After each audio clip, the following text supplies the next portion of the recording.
दोस्तों हमें से एक्सेल सबको अच्छे से आती है, लेकिन प्रिंट निकालना कुछ ही लोग जानते हैं एक्सेल में अच्छे तरीके से। आपका डेटा बहुत बड़ा है, आपको एक पेज पे उसको सेट करना है, आपको हेडर फुटर कैसे लगाना है, आपको फ्रंट रो को हर पेज पर बिना टाइप किए कैसे प्रिंट करना है, पेज सेटअप कैसे करना है एक्सेल में, ये सब लोगों को नहीं आता है। ये वीडियो आपके लिए एक माइलस्टोन साबित होने वाला है। अगर ये वीडियो आप पूरा देखते हैं तो आप एक्सेल के प्रिंट निकालने के मास्टर बन जाएंगे।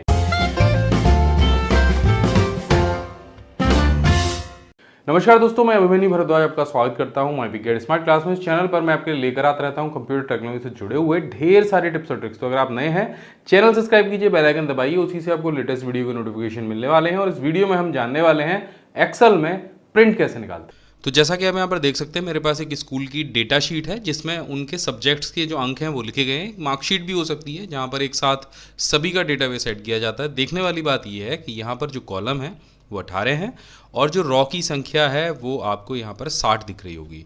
तो ये जो डेटाबेस है वो बहुत बड़ा है। एक्सेल में ऐसे डेटाबेस को प्रिंट करना ज़्यादातर लोगों के बस की बात नहीं होता है। बहुत सारी तिकड़म करने के बाद वो ऐसे प्रिंट आउट निकाल पाते हैं।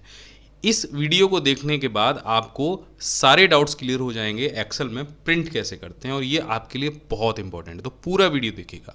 देखिए, सबसे पहले बात आती है कि ये हम इसका प्रिंट प्रीव्यू कैसे देखेंगे। प्रिंट प्रीव्यू देखने के लिए आप यहाँ पर जाएंगे और यहाँ पर आपको प्रिंट के ऑप्शन में प्रिंट प्रीव्यू का जो ऑप्शन है वो मिलेगा, या फिर कंट्रोल बटन के साथ में आप F2 को प्रेस करेंगे तो भी आपको इस पेज का प्रिंट प्रीव्यू मिल जाएगा।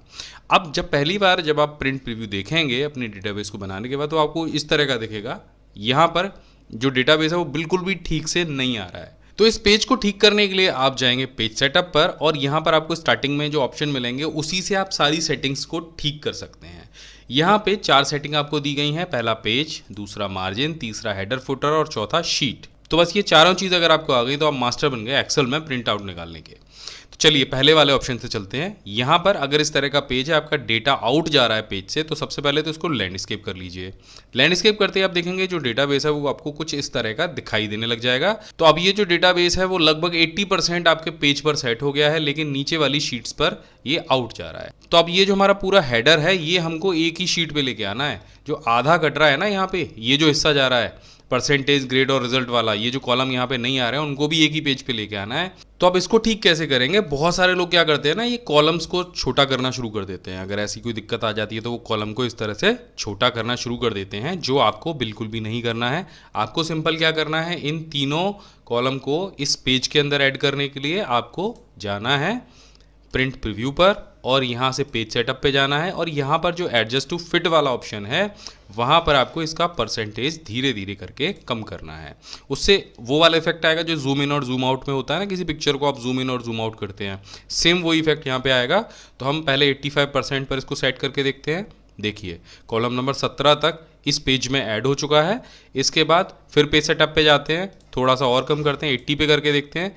तो यहाँ पर जैसे हमने इसको 80 पे सेट किया तो आप देखेंगे सारे जो कॉलम है 18 वो एक ही पेज पर सेट हो गए, और हमें कहीं भी किसी भी कॉलम को छोटा बड़ा करने की ज़रूरत नहीं पड़ी है। जो आपका डेटाबेस है वो बड़े आराम से 2 पेज में आ गया है। तो पहली चीज़ तो ये हो गई कि अगर आपका जो डेटा है वो ज़्यादा है आपके पेज से, आप बाहर निकला हुआ है, तो आप उसको कैसे एडजस्ट करेंगे।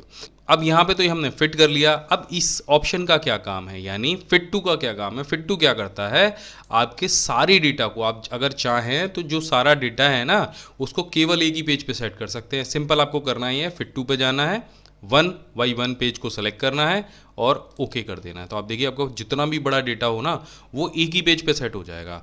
तो अगर आपको लगता है कि थोड़ा बहुत डेटा इधर उधर निकल रहा है, एक पेज से थोड़ा सा एक लाइन बाहर जा रही है, तो आपको खिसकाने की ज़रूरत नहीं है। आप उसको फिट टू कर दीजिए। एक पेज का जो डेटा है, अगर 1-2 लाइन बाहर है तो बड़े आराम से आपके एक पेज पर आ जाएगी, लेकिन अगर ज़्यादा बड़ा है तो आप एडजस्ट वाले ऑप्शन को इस्तेमाल कीजिए।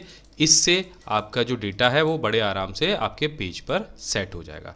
तो आशा करता हूँ कि इतनी चीज़ तो आप समझ गए होंगे कि इसे कैसे करते हैं। अब यहाँ पर देखिए ऊपर लिखा हुआ है MLV पब्लिक स्कूल, और नीचे ये जो हेडर है ये लिखा हुआ है। अब हम ये चाहते हैं कि ये जो हेडर है वो इस वाले पेज पे भी प्रिंट हो जाए और इस वाले पेज पे भी प्रिंट हो जाए, लेकिन हमें बार बार इसको कॉपी पेस्ट ना करना पड़े। आप बाहर निकलेंगे इससे, तो अब हमें जो भी रॉ रिपीट करनी है हर पेज पर उसको हम यहाँ से सेलेक्ट कर लेंगे। उसके बाद जाएंगे पेज लेआउट पे, पेज लेआउट में आपको यहाँ पर ऑप्शन मिलेगा प्रिंट टाइटल्स का, इस पर क्लिक करेंगे और यहाँ पर वही देखिए ऑप्शन आ गया पेज सेटअप वाला। अब यहाँ से आप इसको सेलेक्ट करेंगे, row to repeat at top को क्लिक किया हमने, ये दोनों हमने सेलेक्ट किया, इसको यहाँ पे दोबारा से क्लिक किया तो आप यहाँ पर देखेंगे दोनों जो रॉ हैं आपकी आ गई है और इसको यहाँ से आप ओके कर दें। अब देखिए एक मैजिक होगा, आप दोबारा से अगर प्रिंट प्रीव्यू करेंगे तो आपको क्या दिखाई देगा, ये रॉ इस पेज पे भी आ गई है और ये इस पेज पे भी आ गई है और आगे जो थोड़ा सा डेटा और खिसक गया आपका तो तीसरे पेज पर भी आपकी ये जो रॉ है वो आ गई है। देखिए ये देखिए तीनों पेजों पर ये रॉ आ रही है। लेकिन अब देखिए यहाँ पर एक गड़बड़ है कि इसके अलावा 2-3 पेज और ब्लैंक यहाँ पर आ गए हैं, 6 पेज टोटल ब्लैंक यहाँ पर आ रहे हैं। इस समस्या से कैसे बचा जाए, अगर बहुत सारे लोग ऐसे होते हैं जो इसके नीचे हमने कुछ लिख दिया, मानिए यहाँ पर हमने कुछ लिख दिया तो अब ये भी प्रिंट में आ जाएगा। ये देखिए मैं दोबारा से आपको दिखा देता हूँ, ये भी प्रिंट में आ गया, लेकिन हमारा जो डेटा है केवल वही प्रिंट आउट निकले, उसके लिए भी आप एक चीज़ कर सकते हैं, सिंपल पूरे डेटा को इस तरह से सेलेक्ट कीजिए, जहाँ आपका डेटा एंड हो रहा है वहाँ पर जाइए और यहाँ पर आपको पेज लेआउट में ही ऑप्शन मिलेगा प्रिंट एरिया। प्रिंट एरिया में यहाँ पर आपको ऑप्शन मिलेगा सेट प्रिंट एरिया, इस पर क्लिक करते ही आपका ये जो प्रिंट एरिया ये लॉक हो जाएगा। इसका मतलब ये है कि ना तो इससे ज़्यादा प्रिंट होगा और ना तो इससे कम प्रिंट होगा। आप कहीं भी आप कुछ भी करते रहिए और आंख बंद करके कंट्रोल पी जैसे आप दबाएंगे और ओके करेंगे तो सिर्फ जो डेटा है आपका वही प्रिंट निकलेगा, उसके अलावा कुछ भी नहीं आएगा। मैं आपको एक बार प्रीव्यू में दिखा देता हूँ। देखिए हमने इतनी सारी चीज़ें टाइप करी हैं लेकिन इसके अलावा कुछ भी प्रिंट नहीं होगा। प्रिंट एरिया को आप छोटी सी जगह के लिए भी सेट कर सकते हैं, जैसे मुझे सिर्फ इतना ही प्रिंट करना है 10 तक, तो मैं यहाँ पर जाऊँगा, सेट प्रिंट एरिया पर क्लिक करूँगा। अब देखिए क्या आएगा, अब केवल सिर्फ इतना ही एरिया आएगा, चाहे आपने कितना भी सारा टाइप किया हुआ हो, कितना भी डेटा आपने अपनी शीट पर एंटर किया हो, उसके अलावा कुछ आएगा ही नहीं। तो ये बहुत यूज़फुल ऑप्शन है, प्रिंट एरिया वाले ऑप्शन को आप ज़रूर इस्तेमाल कीजिए। और अगर प्रिंट एरिया को आपको हटाना हो तो दोबारा से प्रिंट एरिया पर जाइए और क्लियर प्रिंट एरिया कर दीजिए, तो आपका जो प्रिंट एरिया हमने सेट किया था वो हट जाएगा और बाकी का सारा जो डेटा है वो आपका प्रिंट होने लग जाएगा। अब पेज का ऑप्शन तो आप समझ गए कि पेज में आपको क्या क्या चीज़ें मिलती हैं। अब आ जाते हैं मार्जिन वाले ऑप्शन पर। यहाँ पर आप देखेंगे आपको top, header, right, footer, bottom और लेफ्ट जैसे ऑप्शन मिलेंगे। ये क्या होते हैं, चलिए हम इस पर पहले मार्जिन पे यहाँ से क्लिक कर लेते हैं ताकि आपको ये जो लाइंस हैं वो शो होने लग जाए मार्जिन वाली। यहाँ पर ये लाइन हमें बताती हैं कि इसके अंदर अंदर जो कुछ भी आप टाइप करेंगे वो प्रिंट होगा और इस एरिए जो आपको छूटा हुआ दिख रहा है यहाँ पर कोई भी चीज़ प्रिंट नहीं होगी, चाहे आप कितना भी कुछ यहाँ पे डेटा डाल दीजिए अपनी शीट पर, इतनी जगह आपके चारों तरफ पेज के हमेशा छूटी रहेगी। इसको दो तरह से आप सेट कर सकते हैं, या तो मैनुअली ये जो लाइन है इनको पकड़ के आप खिसका लीजिए। देखिए जिस तरह से मैं खिसका रहा हूँ, आपको जितना भी सूटेबल लगे आप अपने शीट पर ये जो लाइन है इनको आगे पीछे करके और अपनी शीट के लिए जगह बढ़ा सकते हैं। यहाँ से भी आप एक कॉलम अगर ऐड करना चाहते तो हो सकता था। मैं एक बार और दिखा देता हूँ, परसेंटेज थोड़ा सा बढ़ा के आपको मैंने 85% कर दिया, तो आप देखिए आपके डेटा का जो साइज़ है वो बड़ा हो गया। थोड़ा सा और बढ़ा लेते हैं, ओके करते हैं, देखिए वो जो कॉलम है वो बाहर निकल गया। अब हम मार्जिन को थोड़ा सा कम करके उस कॉलम को अंदर लाने की कोशिश करते हैं, ये देखिए ये आ गया। अब क्या होगा, जब आप प्रिंट करेंगे तो सिर्फ इतनी आपकी जो पट्टी है पेज पर वो खाली रह जाएगी और बाकी सारी जगह आपका जो डेटा है वो प्रिंट हो जाएगा। तो ये भी एक तरीका है आपके इस डेटा को आपकी शीट पर एडजस्ट करने का। अब समझ लेते हैं कि हेडर और फुटर का क्या इंपॉर्टेंस होती है आपके पूरे डेटाबेस में। तो यहाँ पर आप देखेंगे जैसे आप हेडर फुटर पर जाएंगे और हम किसी भी चीज़ को सेलेक्ट करते हैं, जैसे हमने पेज नंबर सेलेक्ट किया और यहाँ से इसे ओके कर दिया, तो आप देखेंगे आपके पेज पर जितने भी पेज होंगे वहाँ पर पेज नंबर आ जाएगा। और ऊपर वाली जो दो लाइन आपको दिख रही है ना, ऊपर भी दिख रही होगी और नीचे भी दिख रही होगी, ये असल में आपके हेडर और फुटर के लिए होती है। हर पेज पर पेज नंबर डालना है, ऊपर डालना है या नीचे डालना है, जहाँ भी डालना है उसके लिए आप हेडर फुटर को इस्तेमाल करते हैं। ऊपर अगर आपको कुछ लिखना है, फाइल नेम लिखना है, पेज नंबर लिखना है और भी कोई छोटी मोटी इन्फॉर्मेशन देनी है तो आप हेडर को इस्तेमाल करेंगे। अगर नीचे आपको कोई छोटी मोटी इन्फॉर्मेशन देनी है तो आप फुटर को इस्तेमाल करेंगे। हेडर फुटर में आपको क्या फ़ायदा मिलता है वो भी मैं आपको दिखा देता हूँ। यहाँ पर आप देखेंगे, यहाँ पर जब आप हेडर या फुटर पे जाएंगे, चलिए हम फुटर लगाते हैं, मोस्टली मैं फुटर को ज़्यादा इस्तेमाल करता हूँ फाइल नेम वगैरह डालने के लिए। तो यहाँ पर आप देखेंगे पहले तो आपको यहाँ पर मिल जाएगा पेज 1, दूसरा आपको मिल जाएगा पेज 1 ऑफ कितने में, यानी जो भी आप प्रिंट आउट निकाल रहे हैं उस पर कितने पेज आगे रह गए हैं और कितने पेज पे आप चल रहे हैं। तो इसको जब आप ओके कर देते हैं तो देखिए हर पेज पर page 1 of 6, page 2 of 6, page 3 of 6, यानी 6 पेजों में से ये जो पेज है जो आप जिस पर हैं वो तीसरा है और इस पूरी फाइल में टोटल 6 पेज हैं। तो यहाँ पर ये जो ऑप्शन है वो मुझे बहुत अच्छा लगता है, खासतौर पे ये जो ऑप्शन है ये आपके फाइल के पाथ को बताता है, यानी वो फाइल आपके कंप्यूटर में कहाँ पे सेव है। ड्राइव डी में, वर्ड एक्सेल फाइल में, मार्कशीट के नाम से ये फाइल सेव है। अगर कभी मैंने इस फाइल का प्रिंट निकाल लिया लेकिन मैं भूल गया कि कंप्यूटर में ये कहाँ पर है, तो मुझे सिर्फ वो प्रिंट देखना है और ये फाइल मुझे मेरे कंप्यूटर में मिल जाएगी। तो बहुत आसान हो जाता है हेडर फुटर से प्रिंट आउट को ढूंढना या प्रिंट आउट निकालना।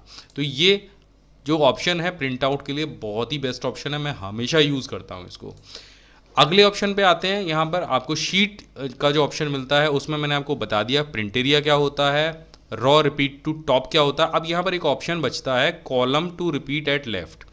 देखिए वो कैसे आपके यूज़ में आएगा। अगर आपको लगता है कि नहीं जी अब तो मैं फिट ही नहीं कर पा रहा हूँ, डेटा मेरा शीट से बाहर जाएगा ही जाएगा इस तरह से, तो अब इसके लिए क्या करना पड़ता है, यहाँ पर ये जो नंबरिंग है या ये जो नाम है वो मुझे आगे वाले पेज पर डिस्प्ले हो जाएंगे, यानी यहाँ पर डिस्प्ले हो जाए। तो यहाँ पर इसके लिए आपको जाना है पेज लेआउट पर और यहाँ पर आपको मिलेगा ऑप्शन प्रिंट टाइटल्स का। ये देखिए दोबारा से आ गए हम, और यहाँ पर आपको ऑप्शन मिलेगा column to repeat at left. तो जब इस पर आप क्लिक करेंगे तो आपको ध्यान में ये रखना है कि आपका कोई भी ऊपर वाला जो रॉ है वो मर्ज नहीं होना चाहिए, नहीं तो ये ऑप्शन काम नहीं करेगा। तो पहले हम जो मर्ज हमने कर रखा है स्कूल का नाम उसको हम हटा देते हैं और यहाँ से इसको इस तरह से बीच में ले आते हैं। तो देखिए अब कोई भी जो नाम है वो मर्ज नहीं है। अब बस आपको जाना है पेज लेआउट पर, प्रिंट टाइटल्स पर, और यहाँ पे तो यहाँ ये जो ऑप्शन है column to repeat at left, इस पर क्लिक करना है, इसको सेलेक्ट करना है और यहाँ से इसे ओके कर देना है। अब देख लेते हैं प्रिंट प्रीव्यू में क्या आता है। तो आप देखिए यहाँ पर ये रिपीट हो रहा है, ये वाला ऊपर वाला जो रॉ है वो रिपीट हो रहा है, लेकिन अगले पेज पर आपके जो नाम हैं और 17-18 जो कॉलम आगे निकल गए थे जिन्हें हम शामिल नहीं कर सकते थे वो भी अपने आप यहाँ पर ऐड हो गए हैं, ये कॉलम ऐड हो गए हैं। देखिए इस तरह से। अब नीचे की जो फालतू चीज़ें आ रही हैं मैंने आपको बताया कि कैसे हटाना है, इसको सेलेक्ट कर लीजिए आप और यहाँ से सेट प्रिंट एरिया कर दीजिए। फिर दोबारा से अगर आप प्रिंट प्रीव्यू देखेंगे तो आपकी जो फाइल है वो बिल्कुल परफेक्ट तरीके से आपको यहाँ पर दिखाई देने लग जाएगी। 17-18 कॉलम के साथ आपके नाम और नंबर आ गए, ताकि हम मिस ना हो जाए हमसे कि भैया ये जो ग्रेड है, ये जो रिज़ल्ट है वो किस नाम का है, किसका है। और ऊपर आपको दिख ही रहा है नाम के साथ में सारे जो हेडर है वो आ रहे हैं, सारी चीज़ें आ रही हैं। तो आशा करता हूँ कि ये जो वीडियो है प्रिंट का आपको पसंद आया होगा, आप इससे लाभ उठाएंगे, आपके ये बहुत काम आएगा। या फिर आप गूगल पर टाइप कीजिए माई बिग गाइड, तो सबसे ऊपर myBigGuide.com का रिजल्ट मिल जाएगा। लर्निंग जोन दिया गया है, इसके अलावा इंटरनेट, यूट्यूब और प्रिंटिंग के टिप्स और ट्रिक्स भी यहाँ पर दिए गए हैं। यहाँ पर अगर आप नीचे स्क्रॉल करेंगे तो यहाँ पर हमने कंप्यूटर नोट्स दिए हैं जो सभी प्रकार की प्रतियोगी परीक्षाओं के लिए बहुत उपयोगी होते हैं। बस इस पर आप क्लिक कीजिएगा और कंप्यूटर नोट्स यहाँ पर ओपन हो जाएंगे। ये बिल्कुल सीरीज वाइज दिए गए हैं और यहाँ पर सबसे इंटरेस्टिंग चीज़ नीचे दी गई है कंप्यूटर सामान्य ज्ञान क्विज। यहाँ पर हमने 50 से ज़्यादा ऑनलाइन क्विज दिए हैं जिनसे आप अपना कंप्यूटर ज्ञान परख सकते हैं। तो यहाँ पर आपको दिखाई देगा अनसुलझे प्रश्नों के आसान जवाब, जो अक्सर करके आपके दिमाग में आते होंगे। हमने डार्क इंटरनेट के बारे में बताया है, ब्लू व्हेल गेम के बारे में बताया है, कॉल ड्रॉप क्या होता है ये भी हमने बताया है, इंटरनेट का मालिक कौन है ये भी बताया है, वाईफाई या लाईफाई क्या होता है। तो अगर इस तरीके का कोई भी प्रश्न आपके दिमाग में है तो आप यहाँ पर जाकर उसको सर्च कर सकते हैं। आप देखें कि ये लिस्ट बहुत लंबी है, लगभग 132 चीज़ों के बारे में हमने यहाँ पर बताया हुआ है। तो ये 132 आर्टिकल आपके बहुत काम आने वाले हैं।